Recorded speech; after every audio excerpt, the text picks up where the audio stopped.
Jumpa kembali dengan Bapak Hendrik di sini. Kita hari ini akan mengulas tentang suatu pembelajaran yang sangat menyenangkan, yaitu kita mau mengenal tentang proses pembuatan gerabah tradisional Madura. Gerabah dari Pulau Madura, salah satu warisan karya budaya yang sangat tua, luas persebarannya dan mampu bertahan hingga sekarang adalah gerabah, yakni barang pecah belah dari tanah bakar yang dibuat secara tradisional. Gerabah juga dikenal dengan sebutan tembikar.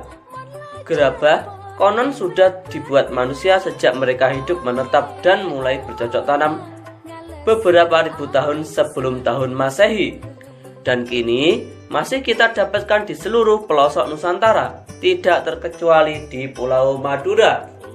Pada situs-situs kebudayaan dan purbakala banyak dijumpai gerabah atau tembikar yang difungsikan sebagai peralatan atau perkakas rumah tangga dan untuk keperluan peribadahan serta penguburan mayat. Gerabah yang paling sederhana dibuat dan dibentuk hanya menggunakan tangan, dengan ciri adonan yang kasar, dan bagian-bagian gerabah tersebut masih dipenuhi oleh jejak-jejak jari.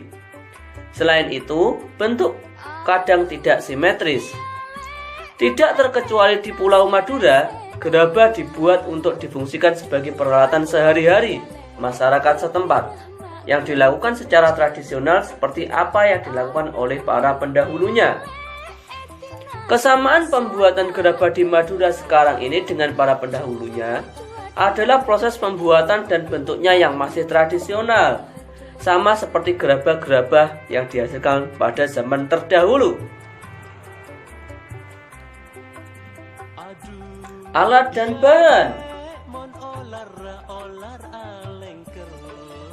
Peralatan pengrajin gerabah Madura adalah alat-alat tradisional yang tidak jauh bedanya dengan yang sudah digunakan pada zaman prasejarah.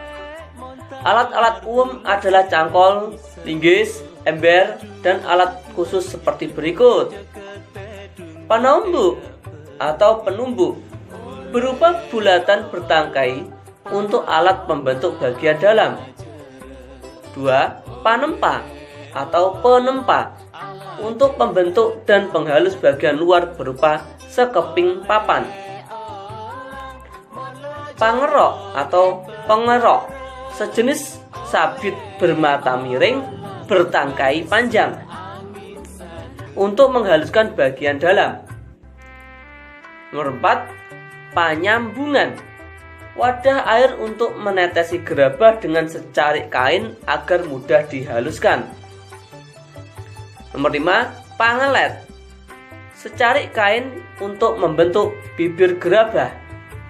Nomor 6. Pangajakan, sejenis nyiru untuk anyakan pasir. Nomor 7. Pangabuan atau tempat abu.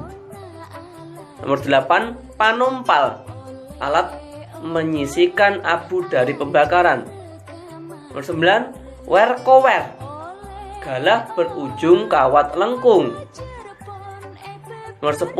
Pamatong, sejenis pisau atau kawat pemotong tanah liat.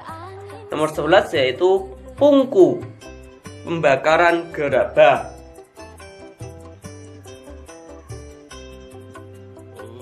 Proses pembuatan gerabah.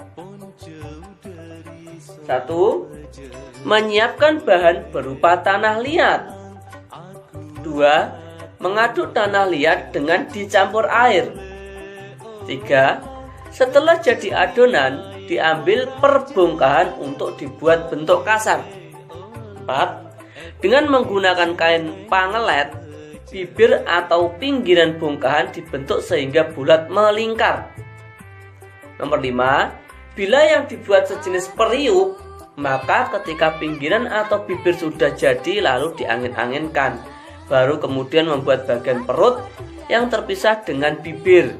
Kemudian setelah jadi perut dan bibir, disambung dan diperhalus. Bila yang dibuat bertelinga atau bertangkai, maka dibuatkan telinga atau tangkai untuk kemudian ditempelkan atau digabung dengan dan diperhalus. 7. Setelah halus dan teliti kesempurnaannya, kemudian dijemur atau dibakar hingga benar-benar kering.